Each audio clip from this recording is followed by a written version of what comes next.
Estamos con el señor Elio Sánchez, representante de la SBS en este tema, para hablar al respecto, así como de otros aspectos interesantes que han planteado ya en el Congreso. Bienvenido, buenos días. Muy buenos días, Clorinda. Comisión mixta.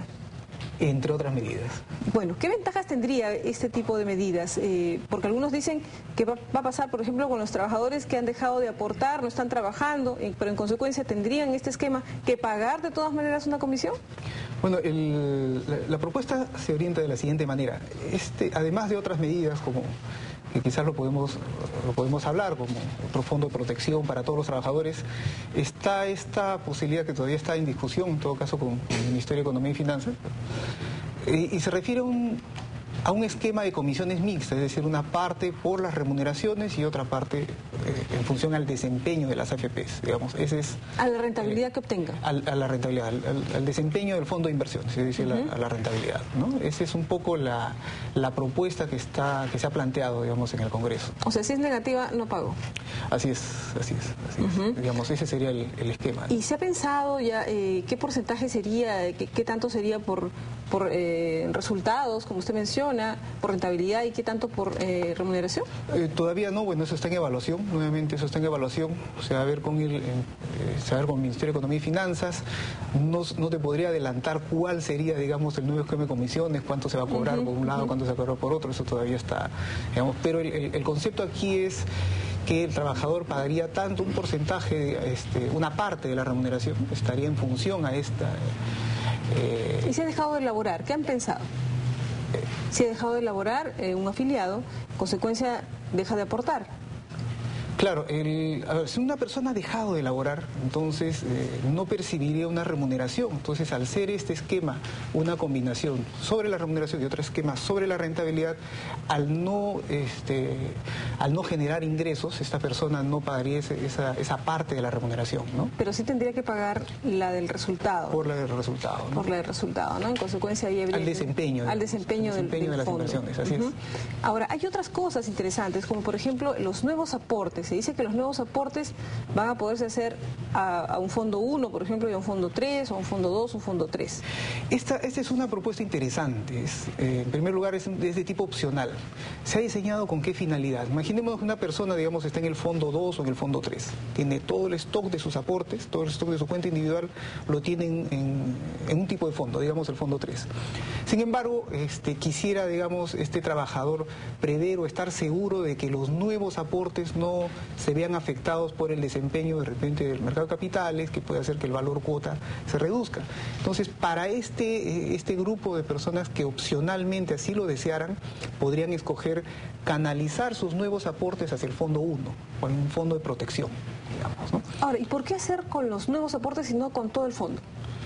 ¿Cuál es la inconveniencia de no hacerlo o de hacerlo? Ok, la persona ha elegido el fondo según el perfil de riesgo, ¿no? Entonces, hay personas que no desean cambiar todo el fondo, ¿no? Porque en algún momento podrían, pues en todo caso, estar esperando una recuperación y no quisieran, digamos, perder esa posibilidad, ¿no? O perciben de que no es el momento de cambiarse de fondo de manera tan radical, es decir, del fondo 3 al fondo 1. Eso es una decisión radical, porque el fondo 3, como sabes, está diseñado para personas con un perfil de ahorro largo. Que ahora tienen 35, 30 años, ¿no es cierto? Exactamente, ¿no? Y los ciclos, tú sabes muy bien que los ciclos económicos se recuperan, tienen esos vaivenes.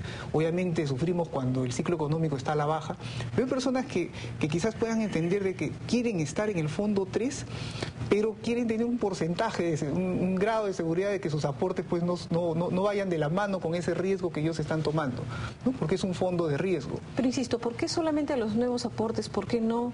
Por ejemplo, una persona que tiene hoy día, vamos a poner la edad, 35 años, y dice, bueno, yo estoy en el 3, pero quisiera que todo mi fondo, que actualmente lo que tengo ahorita, no, los nuevos aportes, pasar una parte al 3 y otra en el 2.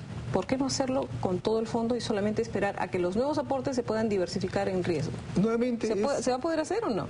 Eso es opcional.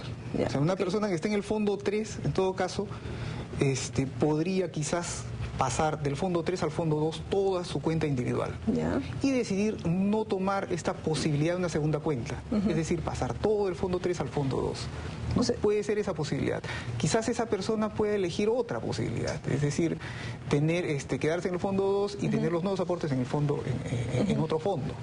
La jubilación, es opcional. La jubilación anticipada por desempleo también nos dicen que la última opción como que ha tenido pocos resultados, como 300 personas nada más han acogido. Parece que el tema del bono de reconocimiento no se lo entregaban al momento, sino al cumplir los 65 años. Había una serie de trabas o candados que se pusieron. ¿Qué va a ocurrir allí? ¿Cuál es la propuesta concreta? ¿Podrán las personas desempleadas en estos momentos por este tema podrían jubilarse anticipadamente? Bueno, esta propuesta a lo que se orienta es que la persona que cuente por lo menos con 55 años de edad, que tenga pues un año de desempleo y cuyo cálculo, digamos, de pensión cumpla unos requisitos más flexibles que la jubilación anticipada ordinaria, se pueda jubilar, pero optando también por una renta vitalicia, es decir, que el bono de reconocimiento se abone al momento que se jubila, no como sucede, digamos, en esta anterior situación, sino que se está viendo para que el trabajador, la propuesta es para que el trabajador pueda tener ya una pensión de tipo vitalicia, si es que así lo deseara, ¿no? Jubilarse bajo esos requisitos, 55 años, como lo contemplaba, digamos, el anterior régimen de jubilación anticipada. ¿Solo por renta vitalicia, no por retiro programado? Puede ser por retiro programado también, pero la preocupación, digamos, del trabajador es tener la renta vitalicia, ¿no? La mayoría piensa por eso, ¿no? Puede optar, digamos, puede optar por la pensión que mejor le convenga, ¿no? Pero el esquema aquí es que el bono de reconocimiento ahí redima en ese momento, ¿no? Esa es un poco la propuesta. ¿Qué otro tema considera usted de la propuesta vital, interesante, importante, además, y que va a proteger y que va a garantizar perspectivas más positivas para los afiliados? El otro tema que sí quisiera recalcar es el esquema del Fondo de Protección Total. A ver, es un esquema, es un fondo de protección. Actualmente tenemos 3 fondos, como ya hemos mencionado. Un fondo conservador que es obligatorio para las personas que cumplan 60 años, salvo que elijan otro fondo, hasta el fondo 2. Pero este fondo de protección total va a estar compuesto por instrumentos fundamentalmente de renta fija o efectivo, ¿no? No va a tener ningún componente de renta variable como sí tiene en alguna medida el fondo 1 actualmente. Entonces, este fondo va a ser, digamos, obligatorio cuando la persona cumpla 64 años, es decir, cuando está a puertas de la jubilación. Está muy, muy cercano a la jubilación en la edad legal, podrá elegir y así que el trabajador tenga la tranquilidad de que el fondo se va a mantener en su valor. Digamos, esa es la propuesta. Ahora, eso no impide que una persona de 64 años quizás prefiera elegir el fondo 1 o hasta el fondo 2. ¿No? El fondo 3 sí no es posible que se acoja para los trabajadores que son mayores de 60 años, ¿no? Los trabajadores mayores de 60 en adelante puedes coger en el fondo 1, en el fondo 2 y bueno, ¿y este cuarto fondo que es un fondo de protección total, así le hemos denominado. ¿En renta vitalicia habrá cambios? ¿La posibilidad de tener una renta en soles y dólares? Eso es una medida futuro, digamos. No está contemplada en el paquete. En este paquete no, pues es una medida que lo estamos evaluando. De todas maneras no se ha descartado, es una medida que en su momento va a salir. Ahora, digamos, el tipo de cambio ha mejorado, entonces el tema, la preocupación por quienes perciben rentas en dólares, pues digamos, ya no es tanto como antes. Pero sí hay otros temas. Quizás otra de las medidas es para quienes tienen retiro programado puedan recibir 14 pensiones al año. O sea, su gratificación. Como una gratificación si es que así lo desea, ¿no? Todo el tema es optativo para el trabajador. Interesante lo que menciona. Entonces, en consecuencia, van a haber más opciones. Las personas que aportaron por corto tiempo y en consecuencia no van a tener, dicen, una pensión, no van a llegar ni siquiera a la pensión mínima, ni en AFPs, probablemente tampoco en la ONP, les van a devolver su dinero. ¿Ya se ha definido cuánto es como máximo lo que se va a devolver? El tema es el siguiente, digamos, como tú dices, hay personas que tienen un monto pequeño en la cuenta individual. ¿En una AFP? En una AFP, en la cuenta individual de la AFP en la que están incorporados. Entonces, quizás no llegan a los 20 años de aporte que te exige, digamos, el poder acceder a una pensión mínima, ¿no? Para acceder a una pensión mínima necesitas 20 años de aporte y haber aportado también por encima de una remuneración mínima vital, por lo menos, ¿no? Entonces, lo que se ha diseñado, se ha propuesto, es que se devuelva, digamos, a todas aquellas personas que tengan por un monto hasta 25.000 soles, hasta 25.000 soles. Si tienen menos de 25.000 soles, se podría, digamos, devolver, siempre y cuando esta persona tenga 65 años de edad. Esto es importante. Muy bien. 65 años de edad no es para todas las personas, 65 años de edad, y que cuenten con un seguro de salud.